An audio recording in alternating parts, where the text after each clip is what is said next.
Cinta abadi. Apakah teman-teman percaya akan adanya cinta abadi? Cinta yang hanya terjadi sekali seumur hidup hingga maut memisahkan. Kisah ini menceritakan tentang sepasang muda-mudi yang bernama Sukma dan Pendi. Pendi ini di masa mudanya terkenal agak temperamen. Hal itu membuat sebagian warga kampung takut padanya. Mereka memilih tidak mencari masalah dengannya. Kebiasaan buruk lainnya adalah ia suka berjudi. Walaupun begitu, banyak juga wanita yang jatuh cinta padanya. Karena si Pendi ini memiliki paras tampan seperti aktor Bollywood. Dan satu kelebihan si Pendi ini adalah orangnya sangat humoris. Sehingga walaupun si Pendi ini garang, tapi orang-orang banyak juga yang suka berteman dengannya karena sifat humorisnya tersebut. Suatu malam, si Pendi bermimpi dikelilingi puluhan ular berbagai ukuran. Ular-ular tersebut merayap mendekati si Pendi.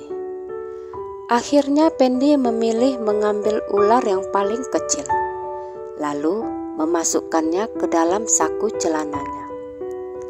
Ternyata mimpi itu seakan-akan menjadi pertanda tentang siapa yang akan menjadi jodohnya kelak. Ceritanya, si Pendi ini kan banyak ditaksir wanita. Tapi dari sekian banyak wanita tersebut, si Pendi sama sekali tidak tertarik. Ia malah menyukai seorang gadis bertubuh mungil yang bernama Sukma. Dan dari semua wanita-wanita yang mendekati dan Sukma yang disukainya, memang secara kebetulan si Sukma inilah yang bertubuh paling mungil. Si Pendi menyukai Sukma dikarenakan sifatnya yang lembut, tutur bahasa halus, dan anaknya sangat penurut. Pendi yang sangat menyukai Sukma langsung menyatakan cintanya, yang tanpa disangka-sangka ditolak mentah-mentah oleh Sukma. Pendi yang mendapat penolakan tentu saja tidak pantang menyerah. Ia mencoba berbagai cara untuk mendapatkan hati Sukma. Melihat usaha Pendi yang getol mendekatinya, hati Sukma pun luluh. Mereka lalu berpacaran. Tapi ternyata tantangannya tidak di situ saja. Ayah Sukma yang tahu mereka berpacaran menolak hubungan tersebut. Ia tidak suka melihat orang seperti Pendi yang pemarah dan suka berjudi mendekati anak perempuannya. Bahkan si ayah melakukan hal yang cukup ekstrim. Ia membawa Sukma ke kampung sekadar untuk menjauhkannya dari si Pendi. Tapi yang tidak diketahui si ayah adalah si Pendi ini orangnya pantang menyerah. Dan entah bagaimana caranya, si Pendi berhasil menemukan keberadaan mereka berdua. Ia menyusul Sukma ke kampung. Melihat kedatangan si Pendi, tentu saja membuat sang ayah kaget. Ia tidak menyangka ada pria seserius itu mengejar anaknya. Melihat kesungguhan Pendi, si ayah pun luluh. Ia hanya memberikan syarat. Jika Pendi ingin berhubungan dengan anaknya, maka Pendi harus berhenti berjudi dan belajarlah untuk mengendalikan emosi. Si Pendi pun setuju, dan pada akhirnya mereka pun menikah saat Sukma berusia 15 tahun dan Pendi 22 tahun. Jangan kaget mendengar usia Sukma, karena kejadian ini terjadi di tahun 1970-an, di mana di masa itu anak perempuan banyak yang menikah di usia belasan tahun. Bahkan kalau ada anak perempuan di umur 20 tahun belum menikah, malah mereka dianggap perawan tua. Sukma dan Pendi menikah di tahun 1974. Mereka pun menjalani hari-hari pernikahan dengan ekonomi pas-pasan. Tapi semua dijalani dengan ikhlas. Dari tahun 1975 hingga tahun 1979 Sukma melahirkan 5 anak. Lagi-lagi jangan kaget, di tahun segitu bahkan sampai sekarang orang-orang masih banyak yang meyakini banyak anak banyak rezeki. Tapi sebenarnya si Sukma ini tidak ingin punya banyak anak. Dia hanya ingin 3. Jadi, kenapa tiap tahun Sukma terus melahirkan? Sukma terus melahirkan karena bayi-bayi Sukma tidak ada yang berumur panjang. 5 anak yang dilahirkan, 4 laki-laki dan 1 perempuan, semuanya berumur pendek. Yang paling lama usianya cuma 1 tahun, yaitu anak perempuan satu-satunya. Sedangkan 4 anak laki-lakinya hanya berumur hitungan bulan. Karena sering kehilangan anak, Sukma bahkan sempat dituding melakukan pesugihan dengan tumbal anak kandungnya sendiri. Tudingan yang sama sekali tidak berdasar, karena Sukma dan suaminya hidup penuh kekurangan. Bukankah orang yang melakukan pesugihan hartanya banyak? Kehilangan anaknya di tahun 1979 sempat membuat Sukma depresi. Ia seperti orang linglung, setiap hari mendatangi kuburan anak-anaknya. Kalau tidak dijemput sanak keluarga, gak mau pulang dia. Hal itu diperburuk tatkala Pendi melakukan hal yang hampir merusak rumah tangga mereka. Suatu ketika, Pendi yang pikirannya kalut, curhatlah sama temannya tentang anak-anaknya yang semuanya meninggal muda. Si teman bukannya menghibur dan menguatkan. Yang ada, si teman kurang ajar ini mengatakan, kalau bini si Pendi tidak bisa dipakai lagi. Si teman malah mengenalkan si Pendi dengan teman perempuannya. Bisa dibilanglah si kawan ini menyuruh Pendi melakukan perselingkuhan di belakang Sukma. Pendi dan si perempuan itu pun nonton layar tancap berdua. Tapi Pendi sama sekali tidak bisa menikmati film yang sedang ditayangkan. Pikirannya hanya membayangkan wajah Sukma yang menatapnya dengan tatapan sedih. Pendi merasa sangat bersalah. Dia mau pulang. Tapi demi menghormati si perempuan, diurungkannya niatnya. Begitu film usai, dengan tegas Pendi meminta si perempuan jangan menemuinya lagi. Pendi juga minta maaf kalau seandainya ia telah mengecewakan si perempuan. Si perempuan itu hanya diam, lalu mengangguk pelan. Setelah mengantar si perempuan, Pendi pun buru-buru pulang, lalu minta maaf ke Sukma. Tentu saja Sukma bingung. Si Pendi lalu menceritakan apa yang telah dilakukannya di belakang istrinya. Sukma nyaris nangis, tapi ia adalah wanita tegar. Dengan lirih dia berkata, kalau memang awak gak berguna dan abang udah gak cinta lagi, gak apa-apa bang, kita pisah aja. Mendengar itu si Pendi memohon ampun dan janji kejadian ini untuk pertama dan terakhir kalinya ia melakukan kebodohan. Mereka pun berbaikan dan berjanji untuk lebih menguatkan komitmen mereka dalam menjalani kehidupan berumah tangga. Tahun 1984, Sukma melahirkan anak keenamnya, seorang bayi perempuan. Dan di saat sang bayi lahir, ada tetangganya seorang emak-emak mengucap syukur, lalu berujar kalau inilah anak pertama Sukma yang akan berumur panjang. Tahun 1985 dan 1986, Sukma pun melahirkan anak ke-7 dan ke-8. Setelah memiliki 3 anak, Sukma pun memilih KB.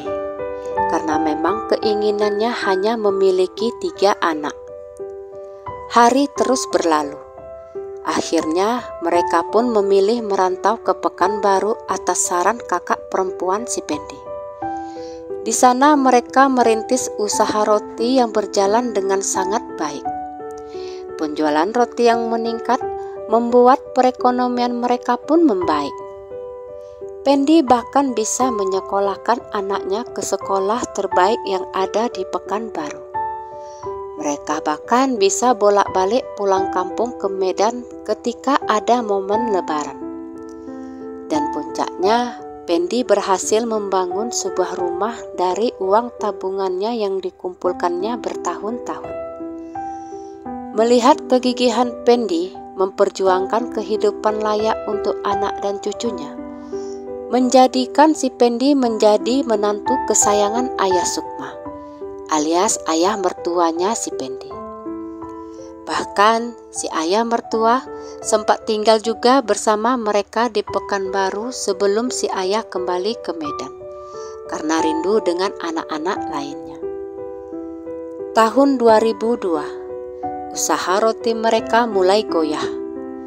Usaha roti berbagai merek mulai menjamur di mana-mana, sehingga sedikit demi sedikit mempengaruhi penjualan rotinya si Pendi. Penjualan pun mulai merosot, dan di saat bersamaan Sukma pun mulai sakit-sakitan. Sakitnya seperti demam dan batuk yang gak sembuh-sembuh. Pendi yang terlalu mencintai istrinya mencoba berbagai cara untuk mengobati, mulai dari mendatangi bidan klinik, dokter, orang pintar, bahkan pengobatan Sinse Cina. Semuanya tidak menunjukkan hasil. Lama-lama keuangan mereka pun menipis.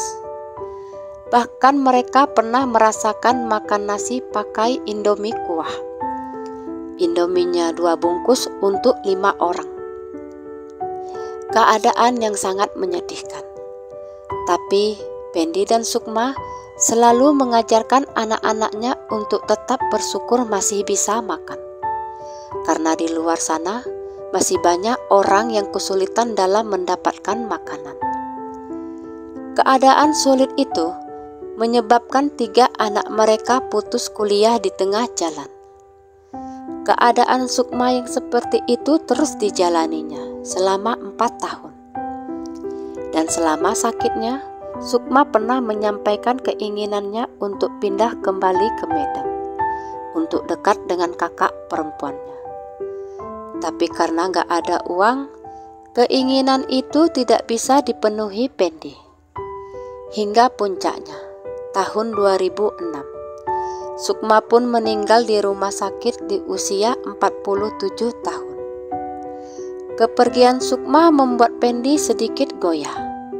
Ia seperti kehilangan semangat hidup. Tapi lagi-lagi demi anak, ia berusaha menjadi kuat. Demi mewujudkan keinginan Sukma, mereka berempat pun memutuskan kembali ke Medan. Di Medan, Pendi bekerja di Bandara Polonia. Lagi-lagi perekonomian mereka mulai membaik, walaupun tidak sebaik waktu punya usaha roti. Tapi setidaknya mereka bisa makan 3 kali sehari. Melihat status Pendi yang menduda, banyak saudara-saudaranya yang mencoba menjodohkannya dengan orang-orang kenalan mereka. Tapi Pendi selalu menolak. Ketiga anaknya mendorong Pendi untuk mau menikah lagi. Bukan karena mereka tidak sayang almarhumah ibunya, tapi mereka ingin ada yang menemani Pendi di sisa usianya. Bahkan lucunya, waktu itu sempatlah si Pendi mencoba membuka hati. Diterimanya tawaran temannya yang ingin menjodohkannya dengan adik perempuannya. Jadi kalau mereka jadi, si Pendi bakalan jadi adik iparnya. Lalu pergi makanlah si Pendi sama adik si teman. Lalu di tengah-tengah makan, tahu-tahu si Pendi pura-pura minta izin ke toilet.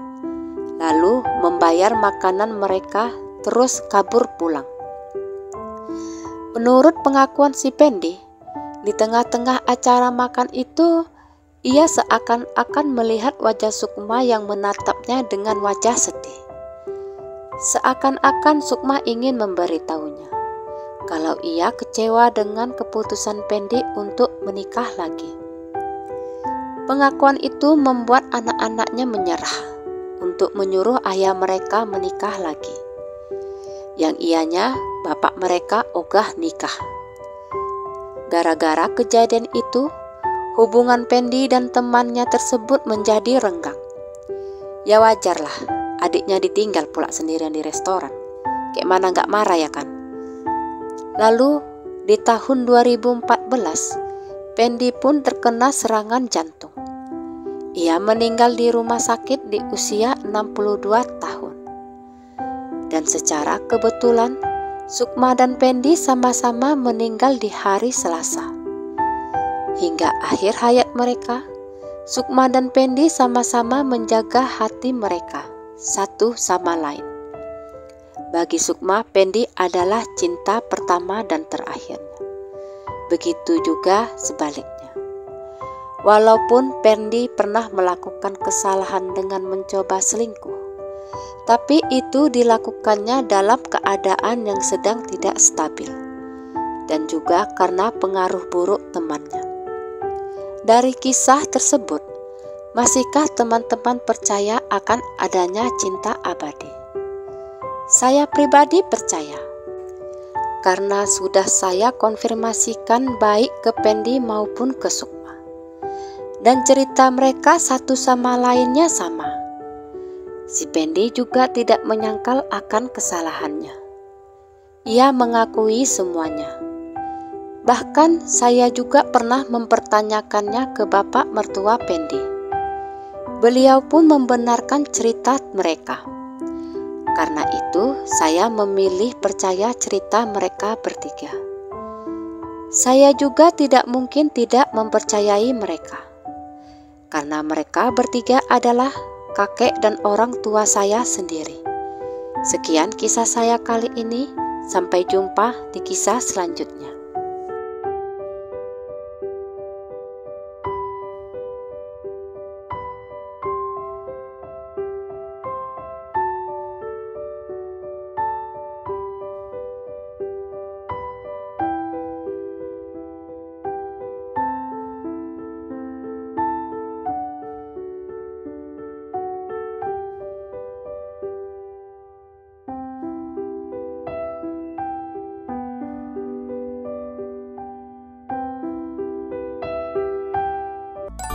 Terima kasih sudah mendengarkan kisah saya.